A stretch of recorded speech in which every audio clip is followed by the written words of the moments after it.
주 앞에 나온 여러분들 환영하고 축복합니다. 오늘은 인생이란 무엇인가에 대해서 말씀을 상고하고자 합니다. 오늘 새벽기도 때 제가 신문에 나온 것을 이렇게 펼쳐 보여줬어요. 잘 안 보일 텐데 지구는 지금 종말을 향하여 달려가고 있다, 이런 얘기를 했어요. 인도네시아 수도 자카르타가 이제 수도 이전을 시작했습니다. 일간지 보니까 인도네시아의 일부분은 해수면보다 육지가 지금 낮아졌는데 매년 0.몇 밀리미터 이렇게 자꾸 낮아지고 있는 거예요. 왜냐하면 지반이 낮아지기도 하지만 남극에 얼음이 얼으니까 해수면이 올라가는 거예요. 그리고 지금 여기 이게 엘니뇨는 가고 라니냐는 온다, 이렇게 어저께 일간지에 나와 있는데, 이 엘니뇨가 뭐냐면 엘니뇨는 적도 부근의 동태평양 바다의 수온이, 바닷물이 따뜻해지고 바닷물이 온도가 올라가는 현상입니다. 그래서 우리나라도 동해바다가 뜨거워져 가지고 오징어가 안 잡히고, 오징어는 이제 자기 온도에 맞는 것으로 사라져 버린 거죠. 그리고 반대로 라니냐는 동태평양 수온이, 태평양 수온이 낮아지는 현상입니다. 차가워지는 현상. 그래서 엘니뇨와 라니냐가 2년에서 7년 주기로 물이 따뜻해지기도 올라가기도 하고 내려가기도 하는데, 최고에는 지구 온난화로 인하여서 이것이, 이 패턴이 이제 과거와 같지 않다는 겁니다. 그래서 앞으로는 미국이나 멕시코 같은 경우는 가뭄으로 인하여서 밀이나 옥수수, 곡물 생산량이 감소가 되고, 세계 곡창지대 아르헨티나는 가뭄으로 콩 생산량이 줄어들고, 호주는 낙농국가입니다. 호주는 공장이 없어요. 그런데 이 호주는 폭우로 낙농이 피해가 심하고, 또 캐나다, 혹한으로 가스 소비량이 증가된다. 그럼 우리 대한민국 한반도는 겨울과 가뭄이 겨울에 가뭄과 추위로 에너지 소비량이 증가될 것이다 라는 기사입니다. 지난 몇 개월간 이 동남아 지역의 일부 국가는 영상 50도가 넘어가는 데가 있었어요. 40도, 45도. 그래서 선교사님들이나 인도 목사님 더워 죽겠어요. 더운데 나보고 어떻게 하라고? 에어컨 사주세요. 에어컨 맞겠습니까? 지금 이 지구는 지금 달려가고 있어요. 어디로? 종말을 향하여 달려가고 있습니다. 제가 볼 때는 그리 멀지 않은 것 같아요. 물론 몇십 년 아니겠지만 몇백 년 안에 지구가, 마태복음 24장에 보면, 공관복음의 종말론에 보면 말세의 징조가 뭐냐? 첫째 기근이 일어나고 재난이 일어나고 정쟁이 끊이지 아니할 것이다. 지금 현재 계속 전쟁이라고 우리는 눈뜨고 보고 있잖아요. 사람들은, 지도자들은 자기 이익으로 해서, 사욕으로 해서 계속해서 집권을 해서 전쟁을 계속하고 있지 않습니까? 우리는 이러한 시대, 또 우리 대한민국은 저출산으로 인해서 100년 후에는 인구가 2,000명으로 줄어들 것이다. 근데 걱정할 거 없으니 100년 후에 여기 있을 사람 아무도 없으니까 살든지 말든지 그냥 냅두면 됩니다. 근데 지각 있는 사람들은 냅두면 안 되고, 어떻게 하면 미래를 준비하며 살 수 있을까? 우리도 인생을, 미래를 준비해야 됩니다. 인생이란 무엇인가? 인생이란 무엇인가? 우리는 신학적인 인간학에서 다음과 같은 질문을 합니다. 우리 인간은 누구인가? 그리고 어디서 와서 어디로 가는가? 무엇이 우리를 기다리고 있는가? 여러분, 제가 질문할 때 대답해 보세요. 우리 인간은 누구인가? 사람이지요. 대답하세요. 우리 인간은 누구인가? 몰라서 묻는 게 아닙니다. 우리 인간은 누군가? 하나님의 피조물입니다. 하나님은 창조자, 하나님 우리를 지으셨습니다. 우리는 하나님의 피조물, 이렇게 대답해요. 우리는 어디서 왔는가? 대답은 엄마 뱃속에서 왔죠. 우리는 어디서 왔는가? 하나님으로부터 왔습니다. 성경적인 답이에요. 그다음에 무엇이 우리를 기다리고 있는가? 1차적인 기다림은 죽음입니다. 죽음이 우리를 기다리고 있어요. 모든 사람이 예외일 수가 없어요. 또 하나는 무엇이 우리를 기다리고 있는가? 지금 후에는 영원한 하나님 나라와 영원한 지옥 형벌이 우리를 기다리고 있습니다. 주일날 우리 인도 목사님이 일찍 오면 영어로 이 설교를 오늘 번역해 가지고 주면 나하고 토론합니다. 인도 목사님, 말씀이 너무 좋다. 매주마다 와서 너무 좋습니다. 깊이가 있습니다. 그런데 왜 예수 믿지 않는 사람은 왜 안 믿냐고 나한테 질문해요. 그래서 믿지 않는 사람한테 가서 물어봐라 그랬어요. 그러면서 제가 성경적인 대답을 해줬어요. 요한복음 1장에 빛 대신 예수님이 이 땅에 왔지만 사람들이 빛보다 어둠을 더 사랑해서 예수님께 오기를 거절하는 것입니다. 어떤 면에서는 사탄의 지배를 받고 있기 때문에 예수님께로 돌아오는 것을 꺼리고 있는 것입니다. 오늘 본문 말씀은 인간이란 무엇인가? 첫 번째, 사람은 완전한 존재가 아니다는 것입니다. 일부 예배 때도 말씀드렸지만 우리 신학대학원 다닐 때 데모가 일어났어요. 무능교수 축출하자. 무능한 교수는 나가라. 그래가지고 계속 데모가 일어났어요. 학생들이 수업 거 보니까 교수님이 복도에서 이렇게 강의안을 듣고 서 있어요. 나이 이제 은퇴를 얼마 했던 머리가 하얀 교수님이 서 있는 거예요. 일부는 수업합시다. 일부는 수업하지 맙시다. 그래서 수업합시다 표가 이겨서 교실에 들어오셨어요. 그 교수님이 지금은 이제 세상을 떠났을 거예요. 뭐라고 말 첫 말씀이 따라서 합시다. 인생은 미완성입니다. 사람들은 자기는 완전하지 않으면서 남편이 완전하기를 원하고 아내가 완전하기를 원하고 교수가 완전하기를 원하고 목사님이 완전하기를 원하고 다 완전하기를 원합니다. 하나님은 완전하신 분이지만 피조물인 인간은 완전하지 않습니다. 우리 인생은 미완성이에요. 원래 우리 인간들은 하나님이 창조하기 전의 모습은 완전했습니다. 하나님의 형상대로 지음받아서 창세기 1장 26절에 보니까 하나님께서 우리 형상을 따라 우리의 모양대로 사람을 만들고, 그러니까 우리 사람이 하나님의 형상과 하나님의 모양대로 완전하게 창조되었습니다. 그런데 아담과 하와가 선악과를 따먹은 후에 죄가 들어오게 되고 하나님의 형상이 파괴가 되었습니다. 그래서 이제는 미완성인 존재로 타락된 것입니다. 우리는 어떤 존재인가? 여러분 자신이 자기 자신이 나는 참 취한 존재야.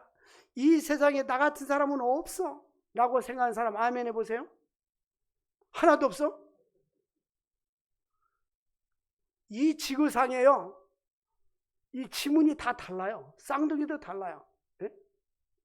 이 지문이 같을 확률은 300억 분지 1이라고 합니다.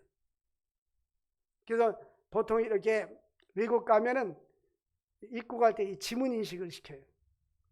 근데 나라는 존재는 하나님 볼 때의 지구상에 지금 80억이 좀 넘는 인구 중에 나라는 존재는 단 한 사람입니다.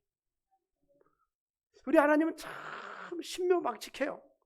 우리 인간을 창조하신 것이 이 지구상에 해와 달과 별과 우주와 만물을 창조하셨는데 인간 창조가 하나님의 창조의 솜씨의 면류관입니다. 하나님이 차고 공들여서 최고 아름답게 창조한 것이 바로 누굽니까? 인간이에요. 신학자 루이스 벌코프는 인간은 하나님의 창조의 걸작품이다 라고 말했어요. 걸작, 최고 아름다운 작품이에요. 제가 여러분 볼 때 하나님의 작품 참 아름다워요. 참 아름다워라 주님의 세계는. 근데 참 봐요, 제가 볼 땐 사람 다 잘생겨요. 어떤 사람은 잘생겼네, 못생겼네, 다 잘생겼어요. 왜냐면 눈과 코와 귀와 입이 옆에 다 여기 있잖아요.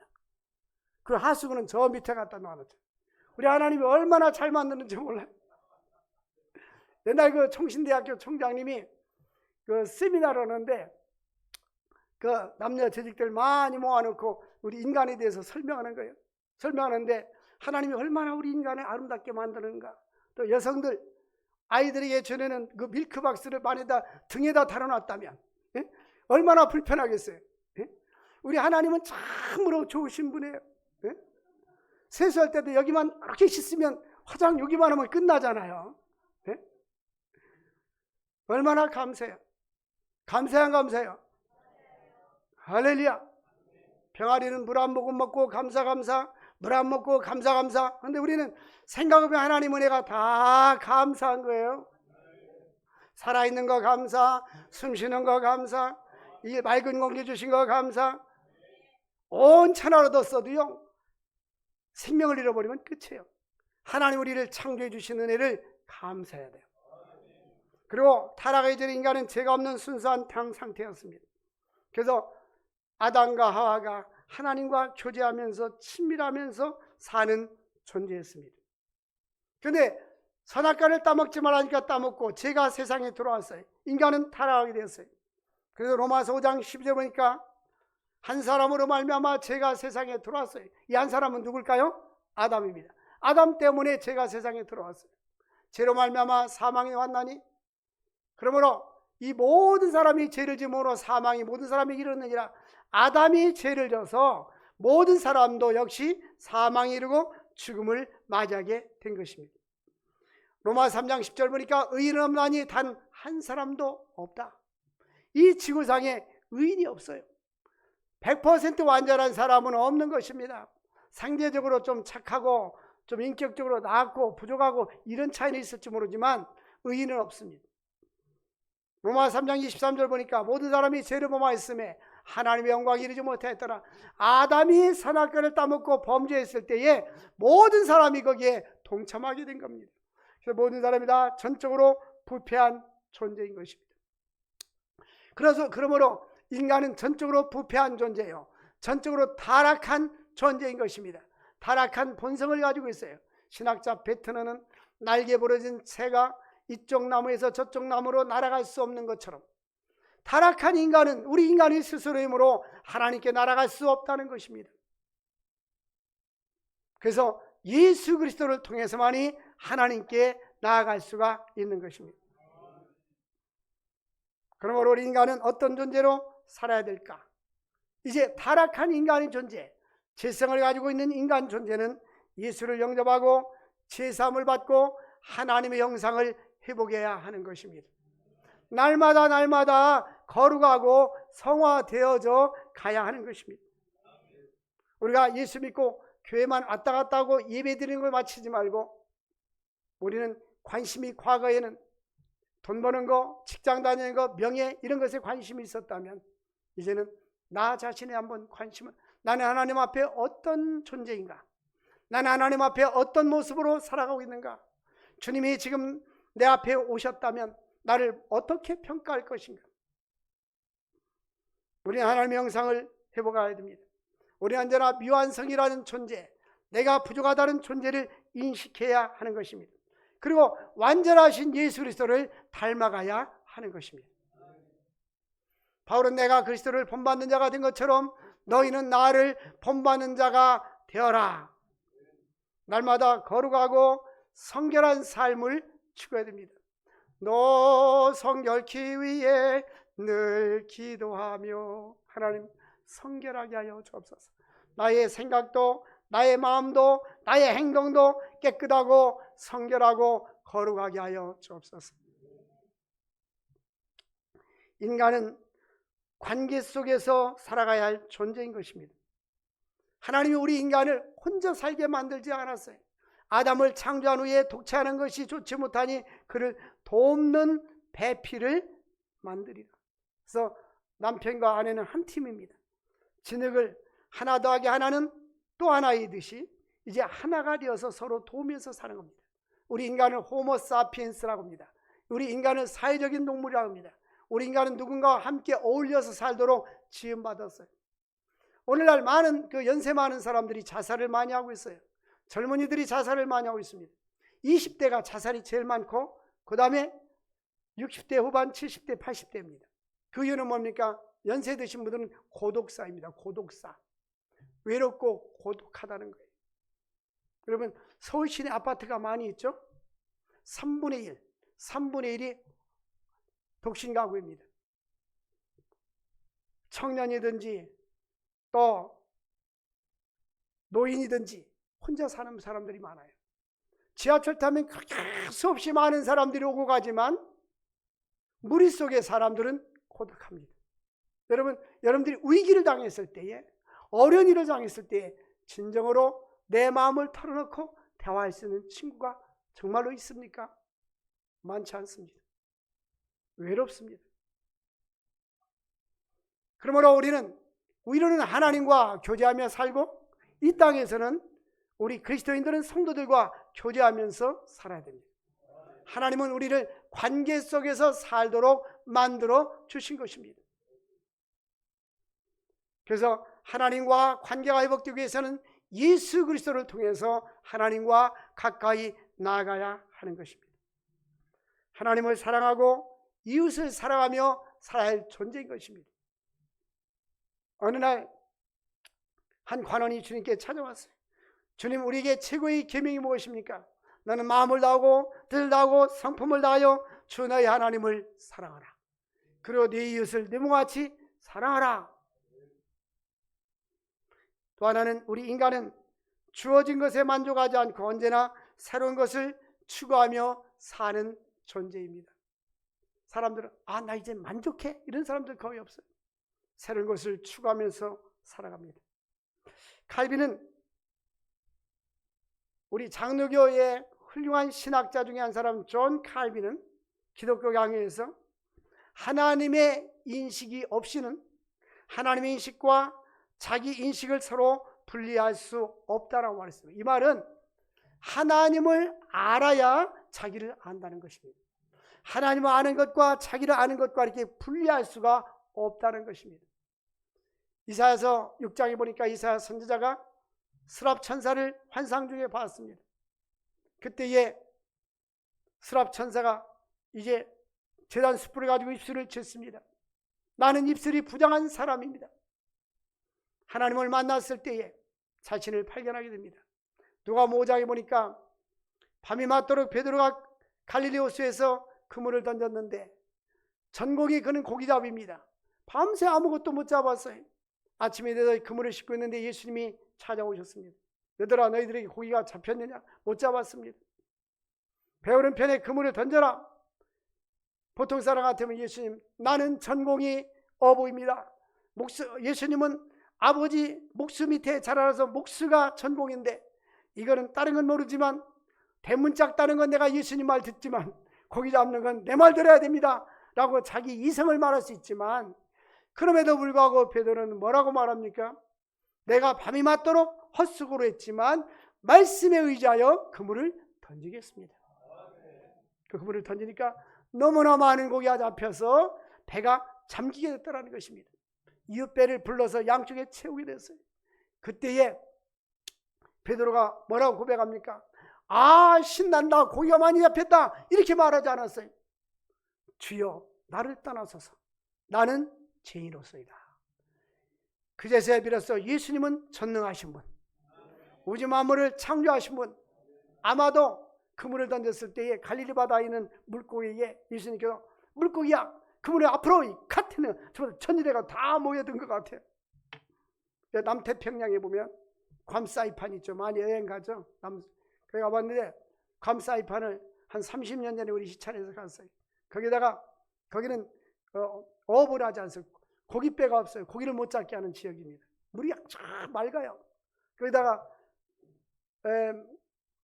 물고기 그 먹잇감을 갖다가 이렇게 던져주면 수족관처럼 그냥 모여들어요. 수족관처럼.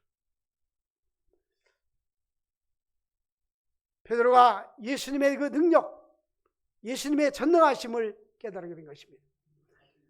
하나님을 알고 예수님을 알고 예수님을 만날 때 내가 하나님 앞에 죄인이라는 사실을 깨닫게 되고, 하나님은 전능하신 분, 우리 인간은 나약한 존재, 하나님은 영원하신 분, 우리 인간은 유한한 존재라는 것을 깨닫게 되는 것입니다.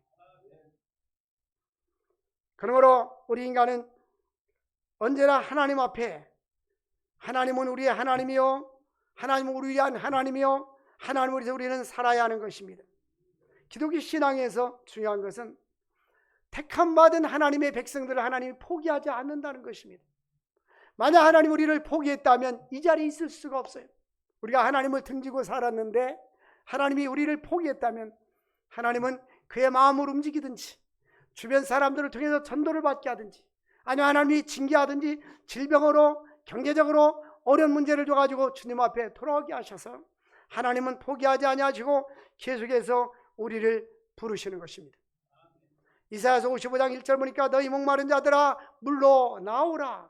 돈 없는 자도 와라. 내려와서 사 먹되 돈 없이 값없이 와서 포도주와 젖을 사라.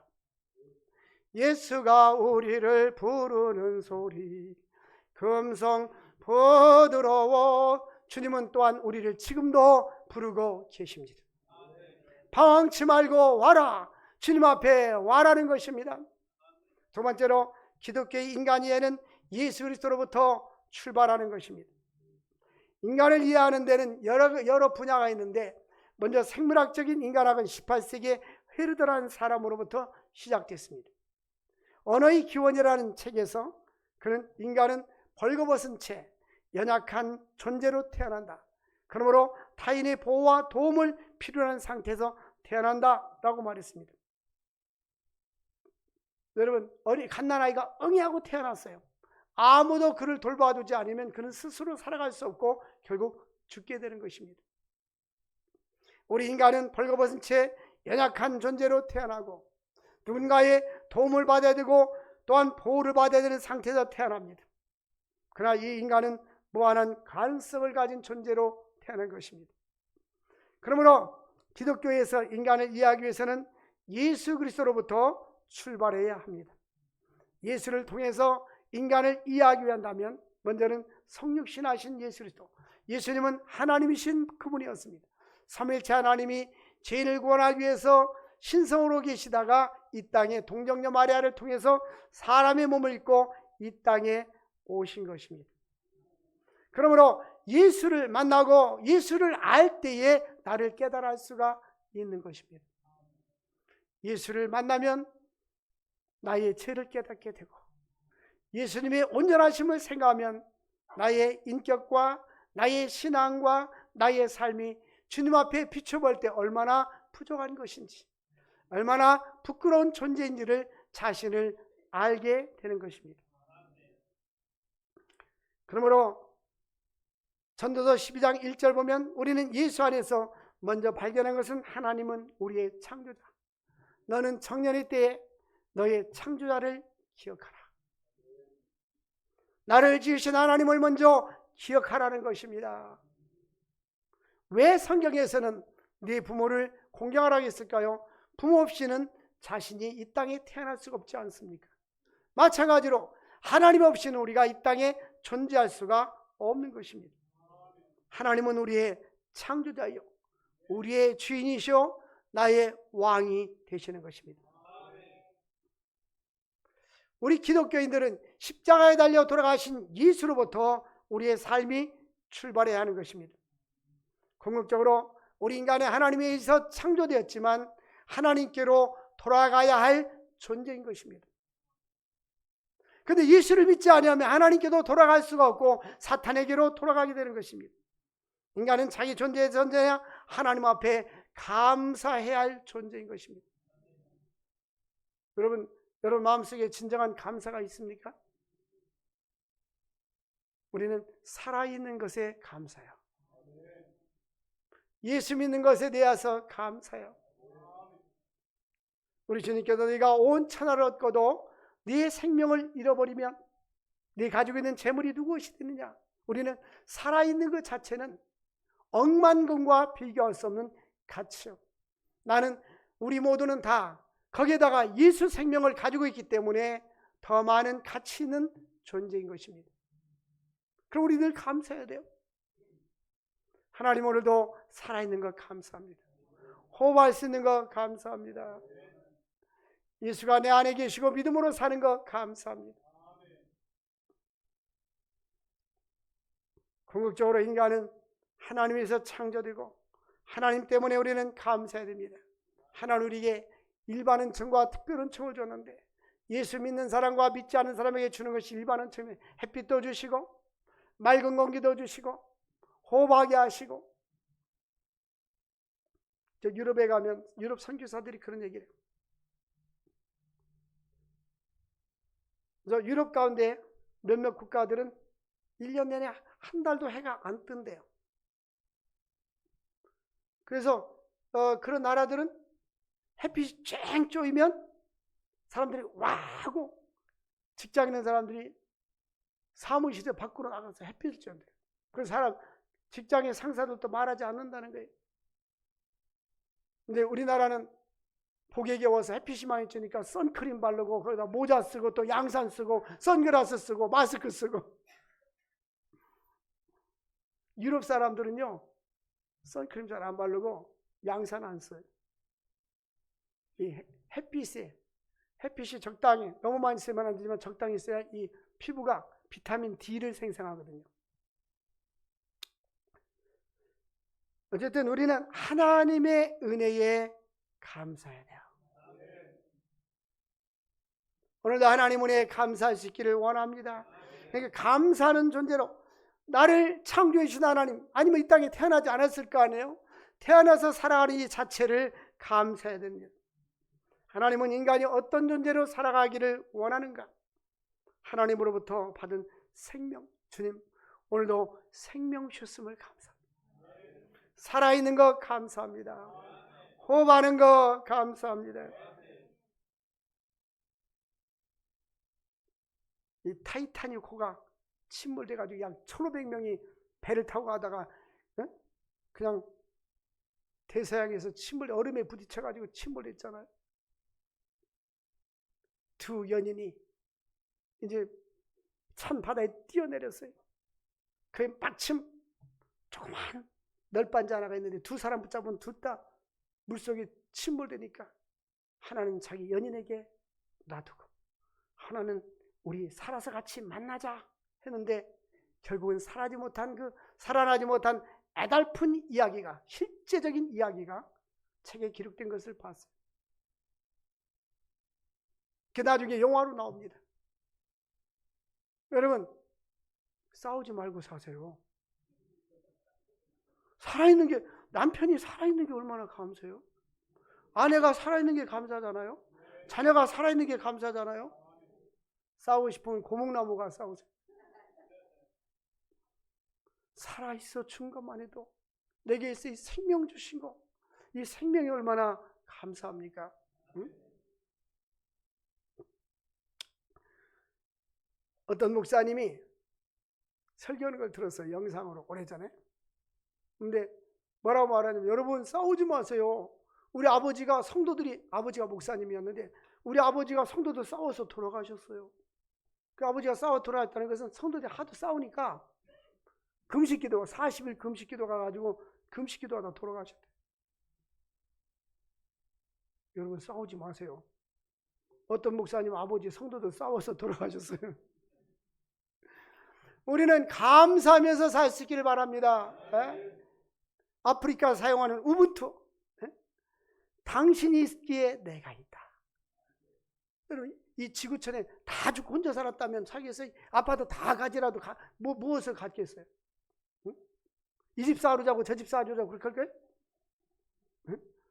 우리 인간은 호모사피엔스, 공존하도록, 같이 살도록 하나님이 만드셨단 말이에요. 그러면 내 주변에 가족이 있고 사람이 있는 거 행복하고 감사할 줄 알아야 되는 거예요. 그러므로 생명에 대해서 감사하고 감사하면서 살아야 될 존재인 것입니다. 그러므로 예수 그리스도 안에서 구원을 주신 하나님을 기뻐하고 감사해야 됩니다. 우리는 하나님으로부터 온 존재요, 그를 기뻐하며 감사해야 할 존재인 것입니다. 인간 하나님과 함께 사는 존재라는 의미가 무엇일까요? 하나님과 사귀면서, 교제하면서, 하나님과 기도하면서. 일찍 교회 나와서 주님 나 교회 왔습니다. 그럼 주님이 그래 알아, 내가 먼저 기다리고 있단다. 이게 주님과 좀 교제해야지. 허겁지겁 와가지고 찬송가 성경책도 안 들고 와서 스크린 나오니까 그러시지 마시고 자기 걸 이렇게 들고 와가지고, 나의 사랑하는 책 비록 헤어졌으나, 이 말씀을 다 읽고 묵상하고 하나님을 가까이 할 수 있기를 바랍니다. 그래서 하나님과 사귀며 살아야 됩니다. 하나님은 인간은 홀로 세상에 내던져진 존재가 아닙니다. 사무엘하 7장 14절에 보니까 하나님은 우리에게 나는 너에게 아버지가 되고 그는 내게 아들이 되리라. 저는 이 말씀이 너무 좋아. 이것이 다윗의 언약이거든요. 다윗의 언약. 사무엘하 7장 한번 읽어보세요. 하나님이 다윗과 언약을 맺어. 나는 너의 아버지가 될게. 너는 내 아들이야. 우리의 인생을 다 책임져 주는 거예요. 아버지가 있으면 책임져 줘요? 안 책임져요? 책임져 주는 거예요. 책임져 줘요. 나는 너의 아버지가 되고 너는 나의 아들이 되리라. 책임져. 여러분, 우리 하나님은 우리 인생을 책임져 주시는 분인데, 여러분들도 가정에서도 아버지는 아버지로서의 책임적인 존재, 어머니는 어머니로서 책임적인 존재, 자기 역할을 다 해야 되는 거예요. 무책임하게 살면 안 된단 말이에요. 여러분, 책임적인 존재로 살아갈 수 있기를 바랍니다. 이번에 우리가 필리핀에 단기 선교를 가는데 제가 전체 책임을 져가지고 지금 일을 추진하고 있어요. 아직도 밤늦게 선교사님하고 통화하고 뭐하고, 거기는 항상 돈을 미리 주십시오. 다 준비하겠습니다. 그래가지고 뭐 다 준비하고, 이번에 단기 선교팀 바나나를, 망고를 시큰 먹도록 해주십시오. 매일 조금씩 주지 말고 하루에 그냥 배가 부르도록, 배 터지면 배가 터지지 않을 만큼 터지면 큰일 나니까. 그래가지고 수십 킬로 돈 보내줬어. 그리고 점검합니다. 우리가 대학교 때는 어떻게 진행하고, 선물은 뭐를 주고 어떻게 하고, 또 산골 마을은 어떻게 하고 선물은 뭐를 주고, 다 준비해. 책임이 있으니까 책임적인 존재. 그래서 선교사님, 목사님 참 마음에 들어요. 왜냐면 다른 사람들은 와가지고 준비하고 그런데 미리 저는 항상 6개월 전부터 다 준비해가지고 세팅해가지고 촥 가요. 책임적인 존재가 돼야 돼요. 그리고 어떤 주일학교 선생님이 있었어요. 우리 실제 상황입니다. 우리 노예에서 과거의 교육부에서 글짓기 대회를 했는데요.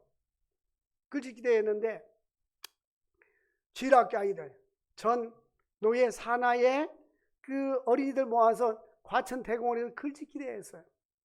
1등한 아이는 뭐 1등한 그 내용이 뭐냐면 하나님께 글을 쓰는 거예요. 하나님 아버지, 우리 담임 선생님은 청년입니다. 청바지 입고 안경 쓰고 컴퓨터 전공이라고 합니다. 근데 주일날 가끔 빠집니다. 주님, 주일날 빠지지 않게 해주세요. 그래서 1등 줬어요. 이 어린이는 우리 선생님이 책임적인 존재가 되게 해달라는 거예요. 사람들이 어떤 걸 맡아서, 여러분 직장에서도 자기 책임을 다해야 됩니다. 네? 책임적인 존재, 가정에서도 교회에서도 내 역할과, 하나님은 우리를 책임적인 존재로 살았어요. 짐승은 그냥 먹고 살면 끝이지만 우리 인간은 하나님의 영광을 위해서 살아야 됩니다. 또 복음을 위해서 살아야 되고, 이웃을 위해서 헌신하고 사랑하며 봉사하면서 살아갈 책임적인 존재인 것입니다. 교회에서도 그 중에 한 사람이 아니라 많은 성도 중에 한 사람, 권사 중에 한 사람, 장로 중에 한 사람이 아니라 책임적인 존재, 책임적인 목사님, 책임적인 장로님, 책임적인 권사님, 책임적인 집사님. 아멘은 집에 가서 하세요. 책임적인 사람, 성실한 사람. 우리 하나님은 책임적인 존재로 만들었어요. 우리 하나님께 응답해야 됩니다. 마지막 세 번째, 미래를 향해서 달려가는 존재입니다. 우리는 하나님의 영원한 나라 새하늘과 새 땅을 위해서 돌아갈래 고향 하늘나라, 하나님 나라에서 계속 전진하는 겁니다. 이 땅에서는 우리가 하나의 프로세스 과정이에요. 태어나서 죽을 때까지의 과정입니다. 네? 우리가 부산을 갈 때 비행기 타고 갈 수도 있고, 열차 타고 갈 수도 있고, 버스 타고 갈 수도 있고, 택시 타고 갈 수도 있고, 여러 가지 가는 방법이 달라요. 그러나 종착역은 똑같습니다. 마찬가지로 우리가 죽음이라는 종착역은 똑같습니다. 모양새만 다른 것 뿐인 것입니다. 그러므로 타락한 이 세상, 죄 세력에 묶여 있습니다. 그러므로 이 죄의 세상에 예수님은 빛을 비추기 위해서 이 땅에 오신 것입니다. 우리는 새하늘과 새 땅을 향하여 부르심을 받은 존재인 것입니다. 우리 인생은 짧습니다. 시편 89편 47절 오늘 본문 말씀입니다. 다시 한번 읽겠어요. 시작. 나의 때가 얼마나 짧은지 기억하소서. 주께서 모든 사람 어찌 그리 허무하게 창조하시오. 하나님 뒤돌아보니까 너무 짧아요. 신혼여행 갔을 때 택시 하나를 빌려서 택시 운전수가 우리를 태워다주고, 그때는 설악산 아니면 제주도요. 그런데 사진 찍어주고 사진 찍어주면서 이때가 좋습니다. 잠깐입니다. 그런데 지금 생각하니까 그 말이 귀에 생생해. 네? 그때가 좋고 그때가 잠깐이요. 우리 청년들 잠깐이요. 젊은 거 잠깐이요.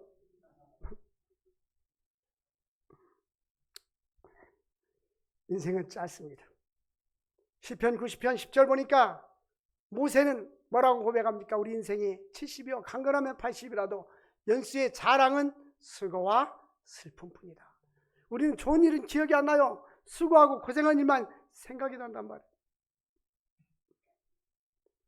우리 인생은 시편 90편 5절에 보니까 우리 인생은 잠깐 사는 것 같고 홍수처럼 지나가게 된다는 겁니다. 야고보 선생은 야고보 4장 14절에 너의 인생이 무엇이냐? 잠깐 보이다 없어지는 뭐라? 안개. 안개는 딱 있다가 햇빛 쬐면 촥 사라지잖아요. 잠깐 사라져 버린 거예요. 산천은 의과대 인걸은 간대없네. 우리 주일학교 선생님이었던 분이 고향에 내려가면 3분이었는데 한 분 돌아가시고 2분뿐이 안 남았어. 다 가셨어요. 너도 가고 나도 가야지. 네? 가야 됩니다. 히브리서 9장 27절 보면 한 번 죽는 것은 사람에게 정하신 것이요 그 후에는 심판이 있으리라. 죽음은 정해졌어요. 그리스 델피 아폴로 신전 앞에 너 자신을 알라라는 명구가 있습니다. 이 구절은 현존하는 신전 앞에 너는 죽을 수밖에 없는 존재라는 걸 알아라. 나는 죽을 존재라는 것을 알아라는 것입니다. 하나님은 영원하신 분, 우리 인간은 유한하다. 하나님 나라는 영원하지만 세상 나라는 영원하지 않다는 것입니다. 그러므로 우리는 저 하나님 나라를 향하여 행진합니다. 천성을 향해 가는 성도들아 앞길의 장애를 두려 말아라. 앞으로 천성을 향해 갑시다. 우리는 뒤돌아보지 말고 하나님이 원하는 삶을 살다가 죽음 앞에서 이런 고백을 해야 됩니다. 에릭슨이라는 교육심리학자는 인간의 생애를 8단계로 나눠서 설명합니다. 마지막 단계 죽음을 앞에 두었을 때에 자통정 대 자절망, 이건 일반적으로 말하는 것입니다.